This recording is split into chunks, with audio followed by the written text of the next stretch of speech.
ओम श्री परमात्मने नमः। ओम नमो भगवते वासुदेवाय। ओम श्री कृष्णाय नमो नमः।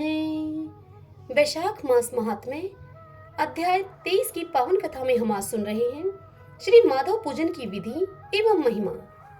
श्री नारद जी राजा अम्बरीश से कहते हैं कि हे राजेंद्र, सुनो, अब मैं तुम्हें संक्षेप से माधव के पूजन की विधि बतला रहा हूँ। हे महाराज, जिनका कहीं अंत नहीं है, जो अनंत एवं अपार है, उन भगवान अनंत की पूजा विधि का अंत नहीं है। श्री विष्णु भगवान का पूजन 3 प्रकार का होता है, वैदिक, तांत्रिक और मिश्र। तीनों के ही बतलाए हुए विधान से श्री हरि का पूजन करना चाहिए। वैदिक और मिश्र पूजन की विधि ब्राह्मण आदि 3 वर्णों के लिए बताई गई है, किंतु तांत्रिक पूजन विष्णु भगत शूद्र के लिए भी विहित है। साधक पुरुष को उचित है कि शास्त्रोक्त विधि का ज्ञान प्राप्त करके एकाग्रचित होकर ब्रह्मचार्य पालन करते हुए श्री विष्णु का विधिवत पूजन करें। भगवान की प्रतिमा 8 प्रकार की मानी गई है। शिलामयी, धातुमयी, लोहे की बनी हुई, लिपने योग्य मिट्टी की बनी हुई, चित्रमयी, बालू की बनाई हुई, मनोमयी तथा मणिमयी। इन प्रतिमाओं की प्रतिष्ठा अर्थात स्थापना 2 प्रकार की होती है, एक चल प्रतिष्ठा और दूसरी अचल प्रतिष्ठा। हे राजन, भक्त पुरुष को चाहिए कि वह जो कुछ भी सामग्री प्राप्त हो उसी से भक्ति भाव के साथ पूजन करे। प्रतिमा पूजन में स्नान और अलंकार ही अभिष्ट हैं, अर्थात भगवत विग्रह को स्नान कराकर पुष्प आदि से श्रृंगार कर देना ही प्रधान सेवा है। श्री कृष्ण में भक्ति रखने वाला मनुष्य यदि केवल जल भी भगवान को अर्पण करे तो वह उनकी दृष्टि में श्रेष्ठ है। फिर गंध, धूप, पुष्प, दीप और अन्न आदि का नैवेद्य अर्पण करने पर तो कहना ही क्या है। पवित्रता पूर्वक पूजन की सारी सामग्री एकत्रित करके पूर्वाग्र कुशों का आसन बिछाकर उस पर बैठे। पूजन करने वाले का मुख उत्तर दिशा की ओर या प्रतिमा के सामने हो। फिर पाद, अर्घ्य, स्नान और अर्हण आदि उपचारों की व्यवस्था करें। उसके बाद कर्णिका और केसर से सुशोभित अष्टदल कमल बनावे और उसके ऊपर श्री हरि के लिए आसन रखें। तदंतर चंदन, खस, कपूर, केसर तथा अर्गजा से सुवासित जल के द्वारा मंत्र पाठ पूर्वक श्री हरि को स्नान कराएं। वैभव हो तो प्रतिदिन इस तरह की व्यवस्था करनी चाहिए। स्वर्णघारम नामक अनुवाक, महापुरुष विद्या, सहस्त्र शीर्षा आदि पुरुष सूक्त तथा सामवेदोक्त निराजना आदि के मंत्रों के द्वारा श्री हरि को स्नान कराएं। तत्पश्चात विष्णु भक्त पुरुष वस्त्र, यज्ञोपवीत, आभूषण, हार, गंध तथा अनुलेपन के द्वारा प्रेम पूर्वक भगवान का यथायोग्य श्रृंगार करें। पुजारी को उचित है कि वह श्रद्धा पूर्वक पाद, आचमनीय, गंध, पुष्प, अक्षत तथा धूप आदि उपहार अर्पण करें। उसके बाद गुड़, खीर, घी, पूड़ी, मालपुआ, लड्डू, दूध और दही आदि नाना प्रकार के नैवेद्य निवेदन करें।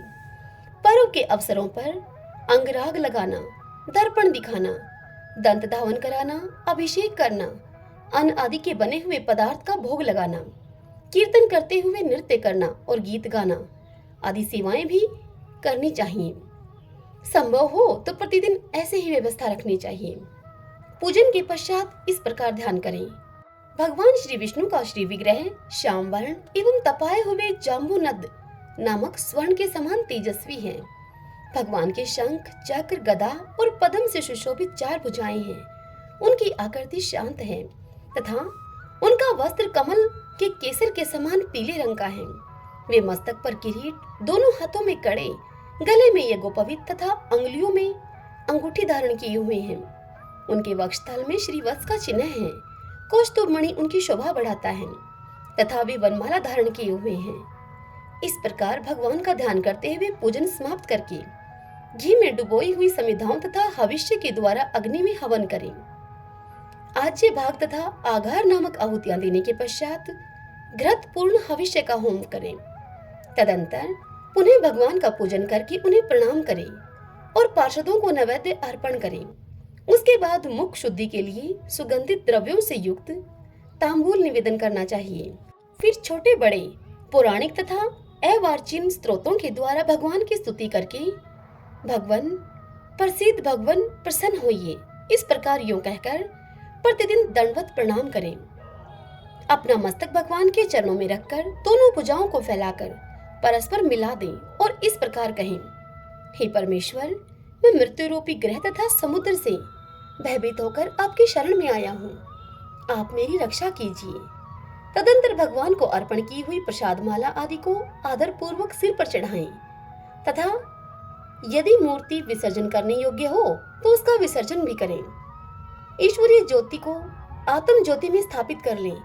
प्रतिमा आदि में जहाँ भगवान का चरण हो वहीं श्रद्धा पूर्वक पूजन करना चाहिए तथा मन में यह विश्वास रखना चाहिए कि जो संपूर्ण भूतों में तथा मेरी आत्मा में भी रम रहे हैं वे ही सर्वात्मा परमेश्वर ही इस मूर्ति में विराजमान हैं।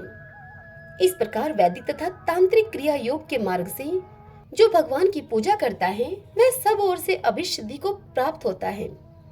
श्री विष्णु प्रतिमा की स्थापना करके उसके लिए सुदृढ़ मंदिर बनवाना चाहिए तथा पूजा कर्म की सुव्यवस्था के लिए सुंदर फुलवाड़ी भी लगवानी चाहिए। बड़े बड़े पर्वों पर तथा प्रतिदिन पूजा कार्य का भली भांति निर्वाह होता रहे, इसके लिए भगवान के नाम से खेत, बाजार, कस्बा और गांव आदि भी लगा देने चाहिए। यूं करने से मनुष्य भगवान के सायुज्य को प्राप्त होता है। भगवत विग्रह की स्थापना करने से सार्वभौम अर्थात सम्राट के पद को, मंदिर बनवाने से तीनों लोकों के राज्य को, पूजा आदि की व्यवस्था करने से ब्रह्मालोक को तथा इन तीनों कार्यों के अनुष्ठान से मनुष्य भगवत सायुज्य को प्राप्त कर लेता है। केवल अश्वमेध यज्ञ करने से किसी को भक्ति योग की प्राप्ति नहीं होती। हे राजन, भक्ति योग को तो वही प्राप्त करता है जो पूर्वोक्त रीति से प्रतिदिन श्री हरि की पूजा करता है। हे राजन, वही शरीर शुभ कल्याण का साधक है जो भगवान श्री कृष्ण को साष्टांग प्रणाम करने के कारण धूलि दूषित हो रहा है। नेत्र भी वे ही अत्यंत सुंदर और तपह शक्ति से संपन्न हैं जिनके द्वारा श्री हरि का दर्शन होता है। वही बुद्धि निर्मल तथा चंद्रमा और शंख के समान उज्जवल है जो सदा श्री लक्ष्मीपति के चिंतन में संलग्न रहती है तथा वही जीवा मधुर भाषिणी है जो बारंबार भगवान नारायण का सत्वन किया करती है। स्त्री और शूद्रों को भी मूल मंत्र के द्वारा श्री हरि का पूजन करना चाहिए तथा अन्य वैष्णव जनों को भी गुरु की बताई हुई पद्धति से श्रद्धा पूर्वक भगवान की पूजा करनी उचित है।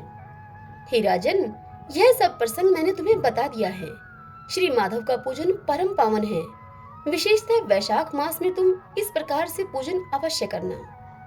सूत जी कहते हैं कि हे महर्षि गणों, इस प्रकार पत्नी के सहित मंत्रवेता महाराज अम्बरीश को उपदेश देकर उनसे पूजित होकर विदा लेकर देवऋषि नारद जी वैशाख मास में गंगा स्नान करने के लिए चले गए। लोक में जिनका पावन सुयश फैला हुआ था उन राजा अम्बरीश ने भी मुनि की बताई हुई वैशाख मास की विधि का पुण्य बुद्धि से पत्नी के सहित पालन किया। हरि ओम तत्सत। ओम नमो भगवते वासुदेवाय। आज की कथा यहीं समाप्त हुई। इससे आगे कल की कथा में हम सुनेंगे यम ब्राह्मण का संवाद, नरक और स्वर्ग लेकर जाने वाले कर्मों का वर्णन। आज की यह कथा आपको कैसी लगी कमेंट बॉक्स में कमेंट करके ओम नमो भगवते वासुदेवाय लिखें और अवश्य बताएं। इस वीडियो को लाइक भी करें। आइए अब हम वैशाख स्नान की आज की कहानी सुनते हैं। आज हम राम लक्ष्मण की कहानी सुन रहे हैं। एक जाट और जाटनी थे। वे बहुत गरीब थे। जाटनी एक दिन जाट से बोली कि मैं तुम्हें 4 रोटी बना करके दूंगी, तुम नदी के किनारे जाना। वहाँ नदी के किनारे राम और लक्ष्मण आते हैं। वहाँ जाके तुम उनसे कहना, राम बड़े लक्ष्मण छोटे, वो बैठे अम्बे की डाली, वो बैठे चंबे की डाली। मुट्ठी का दशरथ बनावे, माखन मिश्री का भोग लगावे, दे परिक्रमा घर को आवे। जाटनी की सारी बात को सुनकर अब जाट नदी पर चल पड़ा और रास्ते में याद करता चला गया, पर वहाँ जाके वह भूल गया। वह बोला, लक्ष्मण बड़े राम छोटे, वो बैठे अम्बे की डाली, वो बैठे चंबे की डाली। मिट्टी का दशरथ बनावे, माखन मिश्री का भोग लगावे, दे परिक्रमा घर को आवे। जाट की इस बात को सुनकर राम बोले लक्ष्मण से, लक्ष्मण तुम्हें बड़ा बताया है, तुम कुछ दो इसे। तब लक्ष्मण बोले कि हे राम, इसकी बुद्धि मलिन हो गई है, यह मूर्ख है, कहीं राम से भी बड़ा कोई दुनिया में है क्या? तब राम बोले कि नहीं लक्ष्मण, तुम्हें बड़ा बताया है, तुम्हें कुछ दो इसे। लक्ष्मण ने थोथे बांस में मोहर अशरफी भरकर उसे पकड़ा दी। रास्ते में मोहर अशरफी चोरों ने चुरा ली। घर गया जाट तो उसे जाटनी बोली, कुछ मिला? तब जाट बोला कि हाँ, मिला तो बहुत कुछ था, परंतु रास्ते में चोरों ने चुरा लिया। यह सुनकर जाटनी ने कहा, कोई बात नहीं, कल फिर से जाना। अगले दिन फिर जाटनी ने जाट को 4 रोटियां बनाकर दी और फिर उसे सब कुछ सिखाया। राम बड़े लक्ष्मण छोटे, वो बैठे अम्बे की डाली, वो बैठे चंबे की डाली। मिट्टी का दशरथ बनावे, माखन मिश्री का भोग लगावे, दे परिक्रमा घर को आवे। अब जाट फिर से सारे रास्ते यह सब याद करता चला गया और वहां जाकर फिर से भूल गया। वहां जाकर जाट बोला, लक्ष्मण बड़े राम छोटे, वो बैठे अम्बे की डाली, वो बैठे चंबे की डाली। मिट्टी का दशरथ बनावे, माखन मिश्री का भोग लगावे और दे परिक्रमा घर को आवे। यह सुनकर राम बोले कि हे लक्ष्मण, आज भी तुम्हें बड़ा बताया है, तुम कुछ दो इसे। तब लक्ष्मण बोले कि हे राम, इसकी बुद्धि मलिन हो गई है, यह मूर्ख है, कहीं राम से बड़ा कोई दुनिया में है क्या? तब राम बोले कि लक्ष्मण, तुम्हें ही बड़ा बताया है इसने, तुम ही कुछ दो। लक्ष्मण ने अब की बार उस जाट को सोने की ईंट दे दी। रास्ते में वह ईंट चोरों ने चुरा ली। घर आया तो जाटनी ने फिर से पूछा, कुछ मिला आज? तब जाट बोला कि मिला तो था, पर रास्ते में चोरों ने हर लिया। यह सुनकर जाटनी बोली कि तुमने क्या कहा था उन्हें वहां जाकर? तब जाट बोला, वहां जाकर उनसे मैंने कहा, लक्ष्मण बड़े राम छोटे, वो बैठे अम्बे की डाली, वो बैठे चंबे की डाली। मिट्टी का दशरथ बनावे, माखन मिश्री का भोग लगावे और दे परिक्रमा घर को आवे। यह सुनकर जाटनी बोली कि तुम तो बहुत भोले हो, कहीं भगवान राम से बड़ा भी कोई है क्या? कल तुम फिर से जाना और ठीक ठीक से बोलना। अगले दिन जाट फिर से गया। उस दिन जाट ने ठीक ठीक बोला। जाट वहां जाकर बोला, राम बड़े लक्ष्मण छोटे, वो बैठे अम्बे की डाली, वो बैठे चंबे की डाली। मिट्टी का दशरथ बनावे, माखन मिश्री का भोग लगावे और दे परिक्रमा घर को आवे। लक्ष्मण बोले, हे राम, आज इसको अकल आ गई है, इसको कुछ दो। अब राम मुस्कुराते हुए जाट के पास आए और उसे बोले कि भाई, मेरे पास क्या है, ये जोहड़ की मिट्टी है, इसे ले जा। इतना कहकर श्री राम ने अपने हाथ से छोटी सी मिट्टी की डली उठाकर उस जाट को दे दी। वह डली लेकर जाट अपने घर की ओर चला और रास्ते में बड़बड़ करता हुआ आया और कहने लगा कि जाटनी ने मुझे आज उल्टी सीख दी है। रोज सोना चांदी मिला करते थे मुझे, आज मिट्टी की डली मिली। इस तरह बड़बड़ाता हुआ वह घर की ओर जा ही रहा था कि बीच रास्ते में चोरों ने मिट्टी देखी उसके हाथ में। मिट्टी को देखकर चोर कुछ नहीं बोले उसे, न ही उसे रोका, न ही उसे लूटा। घर पहुंचा तो जाटनी उसे बोली, कुछ मिला? तब जाट ने कहा कि हाँ, तेरी उल्टी सीख के कारण मिट्टी की डली मिली आज। तब जाटनी बोली, कोई बात नहीं, कुछ तो लेकर घर में आए, और दिन तो तुम खाली हाथ ही घर में आते थे। मिट्टी कुछ न कुछ तो काम आएगी ही, चूल्हा लीप लेंगे, आंगन लीप लेंगे। वे मिट्टी को तुलसी के पौधे के नीचे रखकर सो गई। सवेरे उठकर देखा तो तुलसी के पौधे में हीरे मोती जगमगा रहे हैं। भगवान राम तो मिट्टी का भी सोना कर देते हैं। जैसे भगवान राम ने उनकी दरिद्रता दूर की, ऐसे ही सबकी करना। इस कथा को कहते ही सुनते ही हुंकारा भरते सबकी दरिद्रता दूर करें। सब बोलिए श्री रामचंद्र भगवान की जय। ओम नमो भगवते वासुदेवाय।